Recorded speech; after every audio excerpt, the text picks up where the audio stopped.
माधव नेपालको 22 भाइलाई ल तपाईँहरूले यत्रो साथ दिएर यो सरकार गठन गर्न सघाउनुभयो, सत्तारूढ दलबाट चाहिँ निक्लिएर तपाईँहरूले फ्लोर क्रस गरेर भोट दिनुभयो, तपाईँहरूलाई हामी चाहिँ संयुक्त रूपमा क्यान्डिडेट बनाउँछौँ भनेर आश्वासन दियो। यो हाई लेभल मेकानिजम भनेको के हो भन्दाखेरि त्यसको संयोजक चाहिँ फेरि पुष्पकमल दाहाल प्रचण्ड हुने अरे। र त्यो चाहिँ प्रधानमन्त्रीको हातखुट्टा बाँध्ने र सबै त्यो सुपर प्रधानमन्त्री व्यवस्था गर्ने के। अनि पुष्पकमल दाहाल चाहिँ प्रचण्ड चाहिँ सुपर प्रधानमन्त्री हुने, चुनावको बेलामा 500 रुपियाँको मासु भात खान पायो भने त्यो 6 महिनासम्म मासु भात नदेखेको किसानहरूले अथवा गरिबहरूले त्यो मासु भात खान पायो भने त्यो ठुलो कुरो पाएको जस्तो भयो। अझ त्यो मासु भातको आधारमा 500 रुपियाँ खर्च गरेको आधारमा पनि भोट किन्ने परम्पराहरू छ।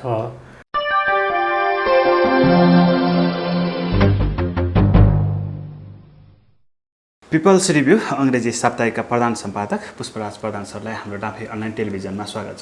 धन्यवाद।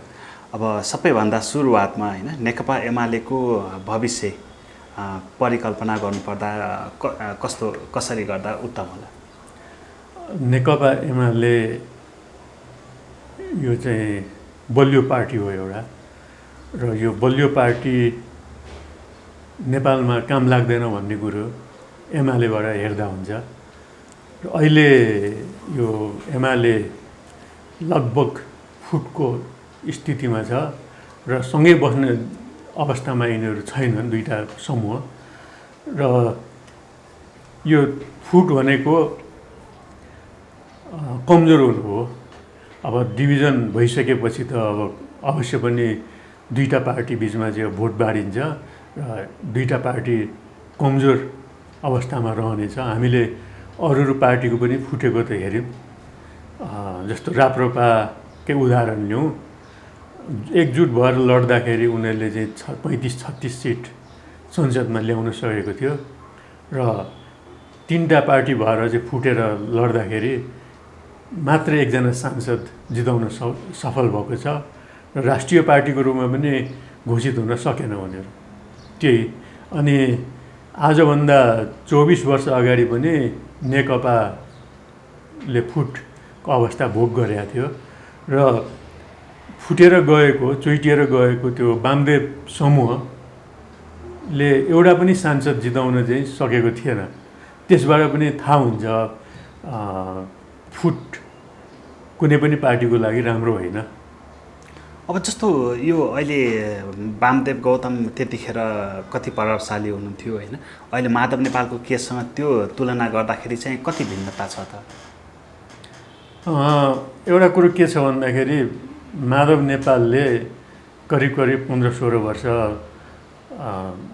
पार्टी हाँकेको हो। उहाँको नेतृत्वमा पार्टी थियो र उहाँको विश्वास के छ भन्दाखेरि उहाँसँग सङ्गठन छ भन्ने विश्वास छ। तर वास्तविक रूपमा उहाँले त 40% पनि पुर्याउन सक्नु भएन नि पार्टी फोड्नलाई। पार्टी फोड्नलाई 40% पुर्याउन नसक्नु र हार गुहार गरेर शेरबहादुर देउवालाई एउटा गैर संवैधानिक एउटा अर्डिनेन्स अध्यादेश जारी गर्न लाउनु र 20%मा झारेर उहाँले चाहिँ पार्टी नयाँ पार्टी गठन गर्नु भनेको त उहाँसित त त्यो सङ्गठन रहेनछ त। सङ्गठन त एमालेमै रहेछ र एमाले अलिकति कमजोर होला, तर माधव नेपालले नेतृत्व गरेको पार्टीलाई लङ रनमा बेफाइदै छ। तर के भने अहिले तत्काललाई उहाँको अवस्था के छ भन्दाखेरि केही मन्त्री पाउनुहुन्छ उहाँले, केही राजनीतिक नियुक्ति पाउनुहुन्छ, केही राजदूतहरूको नियुक्ति पाउनुहुन्छ। त्यही प्रलोभनमा उहाँ फस्नुभएको छ अहिले। र खास कुरो के हो भन्दाखेरि यो नेताहरूको बिचमा यो हामी कहाँ प्रजातन्त्र फस्टाउन नसकेको होस्, यो राजनीतिक दलहरू फस्टाउन नसकेको कारण के हो भन्दाखेरि नेताहरूले एकचोटि पदमा गइसकेपछि पद नछोड्ने परम्परा हो। तपाईँलाई अब हामीले नक्कल गरेको भनेको वेस्ट मिनिस्टर सिस्टम हो, मोडल हो, ब्रिटिस मोडल। ब्रिटिस मोडल के छ भन्दाखेरि एकचोटि आफ्नो एजेन्डा पार्टीमा लागू भएन भनेदेखि आफू अल्पमतमा पर्यो भनेदेखि छोडेर हिँड्ने, पार्टी छोडेर उनीहरू जान्छ। जस्तो अब योभन्दा अगाडिको पार्टी को नेतृत्व र प्रधानमन्त्री भएको व्यक्तिले चाहिँ यो युके उसमा युरोपियन युनियनमा बस्ने कि नबस्ने विवाद हुँदाखेरि जनमत सङ्ग्रह घोषणा गरेको थियो। जनमत सङ्ग्रहमा उहाँको चाहिँ विचार फेल खायो र उहाँको 1% जतिले झन्डै फेल खायो र उहाँले तुरुन्त प्रधानमन्त्री पदबाट राजीनामा दिनुभयो र पार्टीको पदबाट पनि सम्पूर्ण पदबाट राजीनामा दिएर सन्यास लिनुभयो। तर यहाँ के छ भन्दाखेरि हाम्रो नेताहरू त्यो पार्टीको पद पनि नछोड्ने, भेटेसम्म प्रधानमन्त्री पनि नछोड्ने, 5 पटक त हाम्रो शेरबहादुर देउवा नै प्रधानमन्त्री भइसक्नुभयो र यो आर्यघाटमा नजान्जेलसम्म उहाँहरू चाहिँ त्यो पदमा झुन्डिराख्ने जुन परम्परा छ त्यसले गर्दाखेरि हाम्रो यो प्रजातन्त्र चाहिँ खजमजिएको छ, विकृत भएको छ। र यही जस्तो अब माधव नेपालले जब महाधिवेशनमा हार्नुभयो, हारिसकेपछि उहाँले चाहिँ 3 वर्ष 5 वर्ष त्यो पर्खिनु पर्ने थियो र अर्को चुनावसम्म उहाँले चाहिँ पर्खेर बस्नुपर्ने थियो। तर उहाँलाई के अरे वरिष्ठ नेताको पद पनि चाहियो है, उहाँलाई अहिले चाहिँ सह-अध्यक्षको पद चाहियो र सबै ओलीले चाहिँ सबै एकलौटी डिसिजन गर्न नपाउने, ओलीले गर्ने डिसिजनमा चाहिँ माधव नेपालको पनि सही चाहिने भन्ने चाहिँ त्यस किसिमको चाहिँ बार्गेनिङहरू देखियो। अब चुनावमा जितेर पनि मान्छे चुनाव जितेर आएको मान्छेलाई हातखुट्टा बाँधेर म चाहिँ super prime minister, super party अध्यक्ष हुन्छु भन्नु खोजे जस्तो लाग्यो मलाई चाहिँ। अब जस्तो माधव नेपालसँग सहकार्य गरेका होइन, उहाँसँगै नेतृत्वमा लामो समय बसिरहेका उहाँका दोस्रो तहका नेताहरूको होइन, अहिले अडान चाहिँ फेरिएको भन्ने कुराहरू मिडियामा आएको छ होइन, वास्तविकता चाहिँ के देख्नुहुन्छ, के पाउनु भएको छ? अब नेताहरूमा एउटा प्रविधि के हो भन्दाखेरि पद लोलुपता त्यो देखिन्छ। देश बनाउने भन्दा पनि आफ्नो व्यक्तिगत पद प्रतिष्ठामा लागेको देखिन्छ। यो समूह पनि बार्गेनिङ गरेर बसिरहेछ। कुन चाहिँ समूहले अब मलाई राम्रो पद दिन्छ त्यो किसिमको बार्गेनिङमा छ। र अब भन्न त अब एकताको लागि भनेको छ, तर उहाँहरूकै खेलबाट पनि एकता असम्भव भयो जस्तो लाग्छ मलाई चाहिँ। एकताको लागि त अब चुनाव महाधिवेशन हो नि, प्रजातान्त्रिक हिसाबले गर्ने हो भने त ल महाधिवेशन चाँडो गरौँ भन्नुपर्ने हो उहाँहरू सबै मिलेर। ओलीले एक छत्त तानाशाही लाद्यो, त्यस कारण हामीले एकता अब यो पार्टी छिन्न भिन्न बनायो, खत्तम बनायो, त्यस कारणले छिटो छिटो महाधिवेशन गरौँ भनेर ओलीमाथि बहुपक्षीय दबाब दिएको भएदेखि महाधिवेशन चाँडो हुन्थ्यो होला, महाधिवेशनले चाँडो नेतृत्व चयन गर्थ्यो होला। महाधिवेशन अब चाहिँ नगर्ने, एकता गर्ने भनेर जुन तर्क राख्नु भएको छ उहाँहरूले, त्यो नै मलाई चाहिँ जायज लागिरहेको छैन। अब हेर्नुहोस् न, अब चाहिँ नेपाली काङ्ग्रेसले 5.5 वर्ष बिताइसक्यो, 4 वर्षमा चुनाव गर्नुपर्ने 5.5 वर्ष बिताइसक्यो।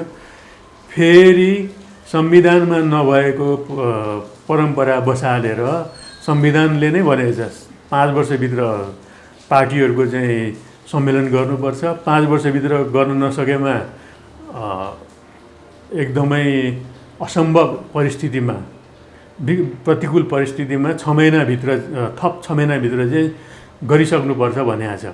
र यो चाहिँ भदौ 16-17 गते उहाँहरूले त्यो 6 महिनामा नि गुजारिसक्नुभयो। अब मङ्सिरमा गर्ने भनेर लाग्नुभएको छ। यसरी प्रजातन्त्रको दुहाई दिने दलहरूले नै प्रजातन्त्र विरोधी गतिविधिमा संलग्न भएको, आफ्नो स्वार्थमा संलग्न भएको कुरो चाहिँ नेपालमा देख्न पाइन्छ।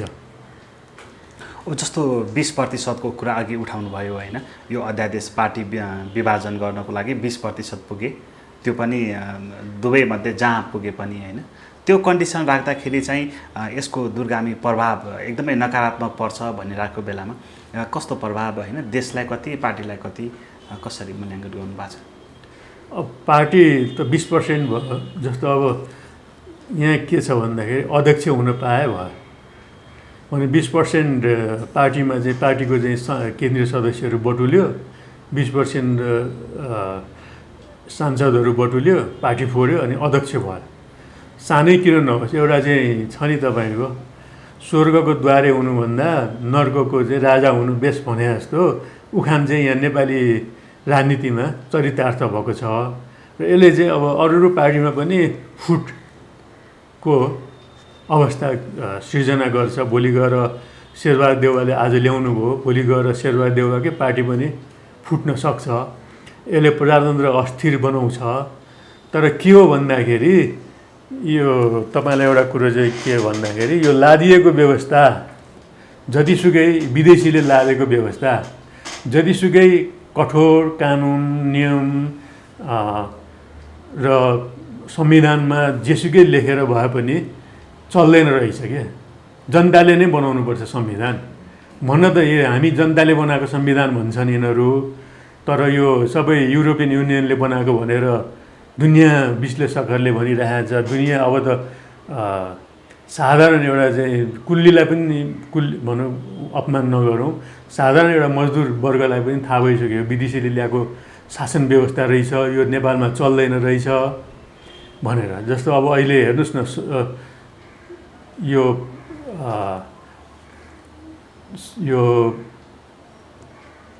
प्रोभिन्सियल गभर्मेन्ट्सहरू सबै गभर्मेन्टमा चाहिँ तपाईँको खिचातानी छ। जनताको काम गर्नु त कता हो कता खिचातानी छ हेर्नुहोस् है। अब जनतालाई अब जनताको काम गर्न सहज हुन्छ भनेर हामीले यत्रो सांसदहरू व्यवस्था गऱ्यौँ, यत्रो खर्च व्यवस्था गऱ्यौँ।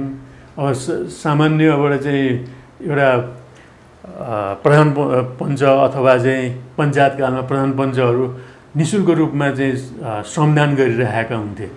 अब अहिले उनीहरूलाई तलब तोकिएको छ। आजको जनप्रतिनिधिहरू सबै तलब खान्छन्, भत्ता खान्छन्। तपाईँले सुनिहाल्नुभयो होला, अब लाखौँ करोडौँ रुपियाँ त खाजा भत्तामा खर्च गरेको छ। देशको काम त केही भएको छैन। हेर्नुहोस् अब 15-20 दिनदेखि काठमाडौँको फोहोर उठेको छैन। यसले चाहिँ अब अर्को चाहिँ महामारी ल्याउला कि, यो कोरोना बिचमा फेरि अर्को महामारी आउला कि भन्ने चिन्ता छ हामीलाई। अब काठमाडौँको खानेपानीको हेर्नुहोस् अवस्था। अब 30 वर्षमा बल्ल बल्ल खानेपानी आउँछ भनेर आशा गरेको मुहान नै बगायो भन्छ है। र त्यो मुहान कहिले बन्छ त्यो पनि थाहा छैन यिनीहरूलाई। र सबैजना अहिले देश लुट्नतिर मात्रै लागे। अवस्था यो छ। अब जस्तो देउबा नेतृत्वको सरकार अहिले सरकारको नेतृत्व गरिरहेको छ होइन। अब यो सरकारको चुनौतीहरू होइन कसरी हेर्नु भएको छ? चुनौती नै चुनौती छ, तर समाधान गर्ने प्रयास पटक्कै छैन। के अरे देउबालाई के गर्व छ भन्दाखेरि म 5 पटक प्रधानमन्त्री भएँ, 5औँ पटक, र मेरो ज्योतिषले 7 पटकसम्म हुन्छ भनेको छ। म अझै प्रधानमन्त्री हुन्छु भनेर बसिराख्नु भएको छ उहाँ। र काम भने त अब 5 हप्ता भइसक्यो, बितिसक्यो। काम भनेको त फिटिक्कै केही भएकै छैन। र वास्तवमा भन्ने हो भने त उहाँलाई त प्रतिपक्षको नेताको रूपमा पठाएको हो नि। त्यो प्रधानमन्त्री पद ताकेर हिँड्नै हुँदैन थियो उहाँ। र उहाँ कस्तो प्रधानमन्त्री हुनु भन्दाखेरि कम्युनिस्टहरूले बनाएको प्रधानमन्त्री, काङ्ग्रेसी प्रधानमन्त्री। र कम्युनिस्टहरूले फेरि अब अर्को कुरो लाद्दैछ। यो कमन मिनिमम प्रोग्राममा त हालि नै सक्यो। यो हाई लेभल मेकानिजम भनेको छ। यो हाई लेभल मेकानिजम भनेको के हो भन्दाखेरि त्यसको संयोजक चाहिँ फेरि पुष्पकमल दाहाल प्रचण्ड हुने अरे। र त्यो चाहिँ प्रधानमन्त्रीको हातखुट्टा बाँध्ने र सबै त्यो सुपर प्रधानमन्त्री व्यवस्था गर्ने के। अनि पुष्पकमल दाहाल चाहिँ प्रचण्ड चाहिँ सुपर प्रधानमन्त्री हुने र उहाँले त्यो काङ्ग्रेसी एउटा चाहिँ काङ्ग्रेस डेमोक्रेट प्रधानमन्त्री मार्फत कम्युनिस्ट एजेन्डाहरू एकपछि अर्को एजेन्डाहरू पुर्याउने र यो सरकार गठन भएको त तपाईँको चुनाव रोक्नलाई हो। चुनावमा जाने अवस्था थिएन यिनीहरूको। चुनावमा गयो भनेदेखि केपी ओलीले स्विप गर्छ भन्ने थियो। त्यस कारणले गर्दाखेरि चुनाव पर सार्नलाई दुईटा कमजोर जस्तो माधव नेपाल समूह, उपेन्द्र यादव समूह र पुष्पकमल दाहालको माओइस्ट सेन्टर, यो यिनीहरू चाहिँ माओइस्ट सेन्टरको पनि जनमत गुमाएको अवस्था छ। माधव नेपाल आफै स्वयं कमजोर उम्मेदवार, आफ्नो निर्वाचन क्षेत्रमा त उहाँ पराजय नै भोग्नु परेको हो गौरमा, र काठमाडौँबाट चाहिँ अर्काको निर्वाचन क्षेत्रबाट चुनाव लडेर अन्तिममा आफ्नो भनौँ न एलायन्स गरेको पार्टी माओवादी सेन्टर केन्द्रलाई चाहिँ धोका दिएर उहाँले प्रकाशमानसित एलायन्स गरेर जित्न सफल हुनुभयो काठमाडौँको एउटा चुनावी क्षेत्रबाट। र उहाँ स्वयं कमजोर हुनुहुन्छ र अहिलेको उसमा सबभन्दा किकमेकर भनेको त अब पुष्पकमल दाहाल प्रचण्ड नै हुनुभयो। उहाँ सत्ता बाहिर बस्न सक्नुहुन्न। उहाँ सत्ता बाहिर बस्नुभयो भनेदेखि उहाँलाई अप्ठ्यारो छ कानुनी रूपमा। उहाँ भ्रष्टाचारको कुरामा उहाँले धेरै अब बिगार गर्नुभएको भन्ने कुरो त बाबुराम भट्टराईजीले नै भनेको छ होइन। र यस्तो अवस्थामा उहाँलाई अब सत्ता चाहिएको छ र अहिले नहुने कुरो गरेर उहाँले चाहिँ पाँच दलको एकता गरेर चुनाव पर सार्नुको लागि यो काम गर्नुभएको हो। र यो सरकारको काम नै के हो भन्दा उद्देश्य नै चुनाव सार्ने हो। चुनाव अब 1.5 वर्षलाई चाहिँ चुनाव रोक्ने हो, त्यो प्रयासमा छन् होइन। र यो चुनाव सार्नकै लागि गठन भएको सरकारले के माखो मार्ला भन्ने जस्तो छ।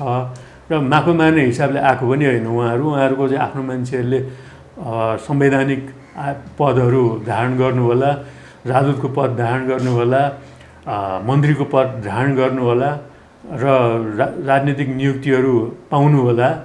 तर त्योभन्दा परतिर उहाँहरूबाट के आशा राख्दैन म राख्दिनँ। जस्तो यो गठबन्धनको सरकार बन्यो होइन, यो गठबन्धनको सरकार चाहिँ चुनावी गठबन्धन पनि गर्दैछ भन्ने कुराहरू सुनिँदैछ होइन। त्यहाँसम्म पुग्ने देख्नुहुन्छ यो गठबन्धनलाई?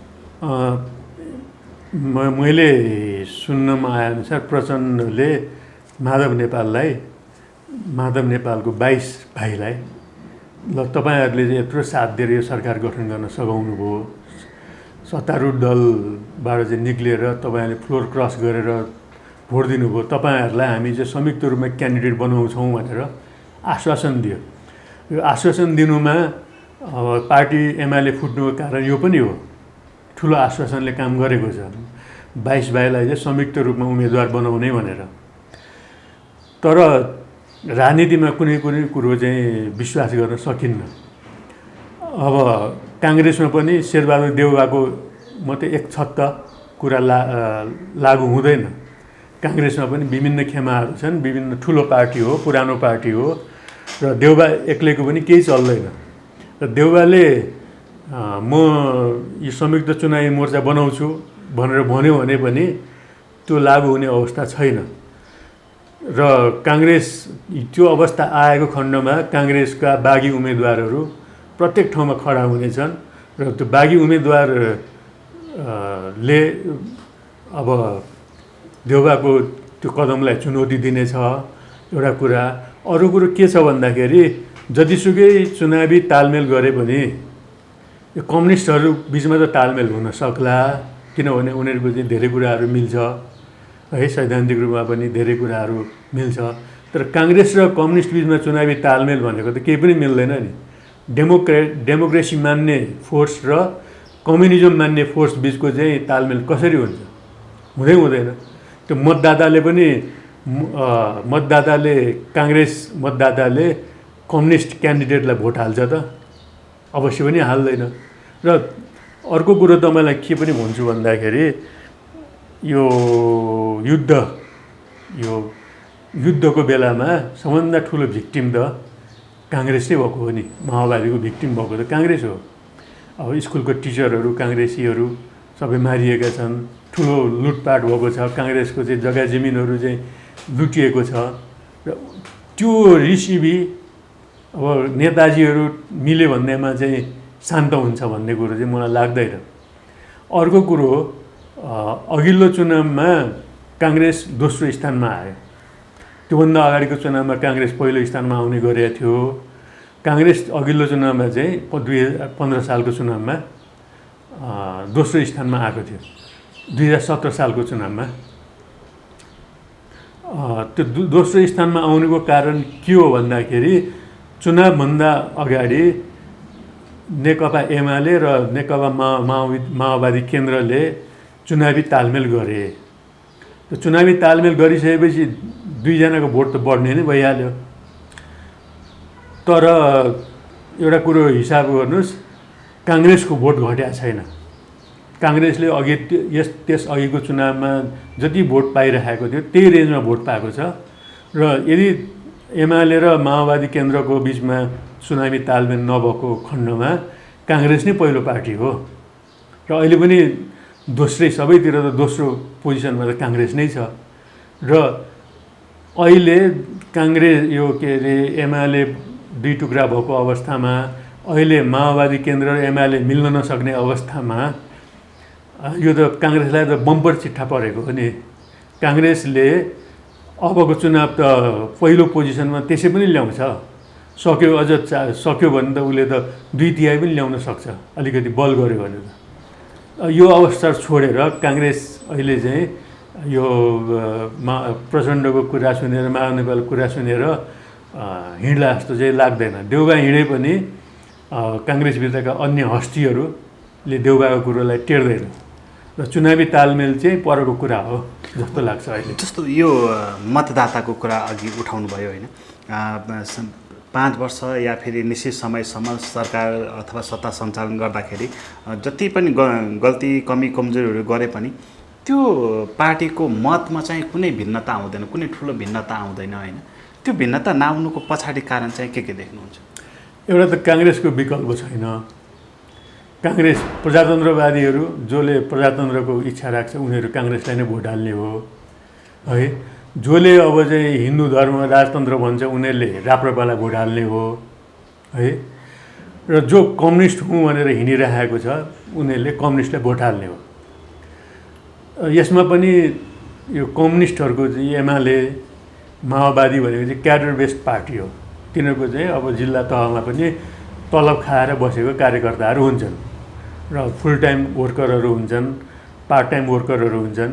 तिनीहरू तलब खाइरहेको हुन्छ र त्यसरी अब त्यो तलब खाएको कार्यकर्ताहरूले तिनै भोट हाल्ने भयो नि, जहाँ तलब खाइरहे तिनै भोट हाल्ने भयो। अनि अर्को त्यसको विकल्पमा चाहिँ फेरि अब चाहिँ राजतन्त्रमा चाहना गर्ने, हिन्दू धर्म चाहना गर्ने, सङ्घीयताको विरोध गर्ने यिनीहरू राप्रपातिर लाग्छन्। अनि अर्को प्रजातन्त्रवादी हुँ भन्ने त्यो समूह काङ्ग्रेसमा लाग्छन्। यसरी भोट छुट्टिएको छ। र फेरि अर्को कुरो नेपालको अवस्था के छ भन्दाखेरि राजनीतिक अवस्था कुरा गर्दाखेरि आर्थिक अवस्थाले पनि असर गर्छ क्या। तपाईँको चुनावको बेलामा 500 रुपियाँको मासु भात खान पायो भने त्यो 6 महिनासम्म मासु भात नदेखेको किसानहरूले अथवा गरिबहरूले त्यो मासु भात खान पायो भने त्यो ठुलो कुरो पाएको जस्तो भयो। अझ त्यो मासु भातको आधारमा 500 रुपियाँ खर्च गरेको आधारमा पनि भोट किन्ने परम्पराहरू छ। र अहिले त्यो भोटको भाउहरू बढ्दैछ। र अहिले चाहिँ तपाईँको त्यो नेताहरूले नै भोट पाउँछ भनेर भन्नुभन्दा पनि यो समाजका डन होइन, गुन्डागर्दी गर्नेहरू, ठेक्कापट्टा गर्नेहरूको चाहिँ हाबी हुँदै गएको देख्छु म चाहिँ नेपालमा।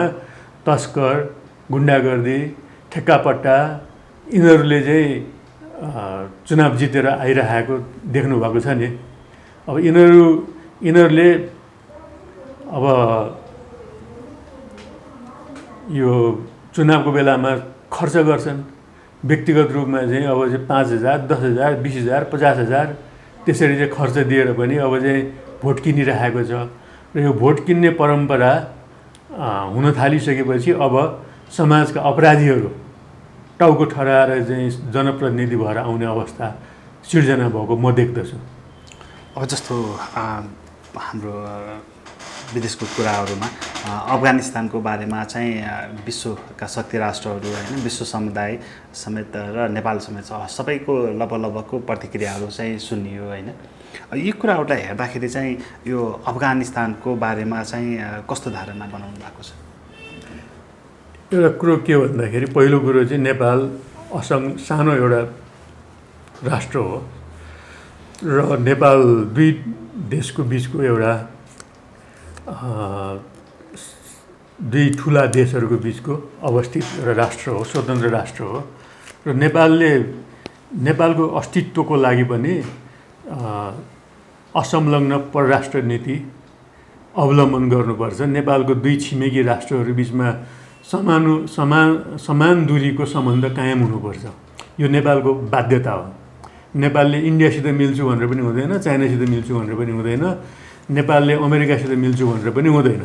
नेपालको अस्तित्व कायम राख्नको लागि हामी चाहिँ समदूरीको सम्बन्ध सबैसित राख्नुपर्छ र नेपाल अहिले सार्क राष्ट्रको अध्यक्ष पनि हो र सार्क राष्ट्रको अध्यक्षको हैसियतले नेपालको अफगानिस्तानमा सरोकार हुनु स्वाभाविक हो। तर नेपालको परराष्ट्र नीतिले अफगानिस्तानको मामिलामा हस्तक्षेप गर्न सुहाउँदैन। एउटा कुरो त के हो भन्दाखेरि अफगानिस्तानमा सत्ता फेरबदल भएको छ। अमेरिकी र पश्चिमाहरूको चाहिँ सैनिकहरू त्यहाँबाट जाने तर्खरमा सबै गइसकेको छैन, जाने चाहिँ थालनी भयो। यसै बिचमा त्यहाँ अतिवादी तालिबान समूहले चाहिँ सत्ता क्याप्चर गरेको छ र तालिबानीहरूले पनि पहिला पनि उनीहरूले शासन गर्दा गरेको कट्टरपन्थी एउटा धार्मिक विचार जुन लाद्ने प्रयास गरे त्यसबाट पनि चल्न खोज्यो भनेदेखि त्यो तालिबानको फेरि अन्त्य हुन्छ। होइन भने तालिबानी भनेको अफगानको धरतीपुत्र हुन् र उनीहरूले सत्ता चलाउँछ भनेदेखि त्यो राम्रो कुरो हो। तर सत्ता चलाउने नाममा धार्मिक कट्टरपन्थी विचार लाद्नु भएन र यो कुरो नेपालले प्रष्ट रूपमा चाहिँ अब जुन रूपमा चाहिँ वक्तव्य नेपालको आएको छ त्यसलाई चाहिँ त्यो नेपालको अवस्थाबाट जुन असंलग्न परराष्ट्र नीति अवलम्बन गर्ने राष्ट्रको हैसियतबाट आएको चाहिँ कुरा हो र अफगानिस्तानको भविष्य अफगानिस्तानी जनताले नै टुङ्गो लाउनुपर्छ, हामीले हस्तक्षेप गरेर हुँदैन। हस्, तपाईँको महत्त्वपूर्ण समय र विचारको लागि पुष्पराज प्रधान सरलाई धेरै धेरै धन्यवाद। अवसर दिनुभएकोमा धन्यवाद।